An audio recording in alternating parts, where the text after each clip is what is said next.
Hello दोस्तों, देख सकते हैं आज इस वीडियो के अंदर हम एक इंजेक्शन की सहायता से हाइड्रोलिक पंप बनाने वाले हैं।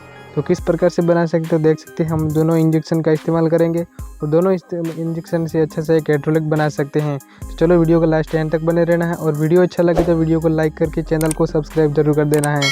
तो कुछ इस प्रकार के देख सकते हैं, हमने क्लिनिक से कुछ इस प्रकार के इंजेक्शन और 2 नली का इस्तेमाल किया है। तो कुछ इस प्रकार से नली और इंजेक्शन की सहायता से बनाने वाले हैं। तो देख सकते हैं किस प्रकार से बनाते हैं। वीडियो को लास्ट एंड तक बने रहना है और वीडियो अच्छा लगे तो वीडियो को लाइक करना है और चैनल को सब्सक्राइब जरूर कर देना है। चलो हम कुछ एक इंजेक्शन का पहले इस्तेमाल करेंगे, उसके साथ किस प्रकार से हमने इसे नली का अटैच करना है। तो इससे पहले हमें कुछ इस प्रकार का एक प्लास्टिक का डिब्बा, जिसे हम किसी भी सहायता से इसे इसके ऊपर रख सके और इसके अंदर हमें एक सोल्डरिंग की सहायता से अच्छा सा एक छोटा सा छेद करना पड़ेगा, क्योंकि जो हमने इंजेक्शन के आगे वाला जो नोक है उसको अच्छे से इसके अंदर फंसाना होगा। तो इसके लिए हम देख सकते हैं सोल्डरिंग की सहायता से यहाँ पे कुछ इस प्रकार से यहाँ पे बीच में छेद करना है। कुछ इतना ही कुछ छेद करना है जिससे हम अच्छे से उसके अंदर जो इंजेक्शन के आगे वाला जो नोक होता है उसको इसके अंदर लगा सके। तो कुछ इस प्रकार के चलो इसे फटाफट इसका छेद कर लेते हैं और उसे देखते हैं कि इंजेक्शन का जो आगे वाला भाग है उसके अंदर आता भी है या नहीं। तो वही आज हम इसे लगाने वाले हैं। तो देख सकते हैं कुछ इस प्रकार भाग लिया है। अभी लेते हैं इंजेक्शन को नापते हैं। तो कुछ इसका पहले हमने इसके अंदर पानी को भर दिया है, क्योंकि जो पानी भर देते हैं पहले से और इसके ऊपर नली को लगा कर उसके फेविकी से फिट कर देना है। तो हम कुछ इसे अच्छे से लगा लेते हैं।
देख सकते हैं हमारा छोटा सा हाइड्रोलिक कंप्लीट हो चुका है। अभी बारी आती है इसे टेस्टिंग करने की। तो इसे अभी टेस्टिंग कर लेते हैं और देखते हैं कितने प्रकार के किस प्रकार से हम इसे वेट को उठा सकते हैं, ये उठा पाता भी है या नहीं। तो इसे टेस्टिंग करने के लिए वीडियो को लास्ट एंड तक बने रहना है और वीडियो अच्छा लगे तो वीडियो को लाइक करना और चैनल को सब्सक्राइब जरूर कर देना है।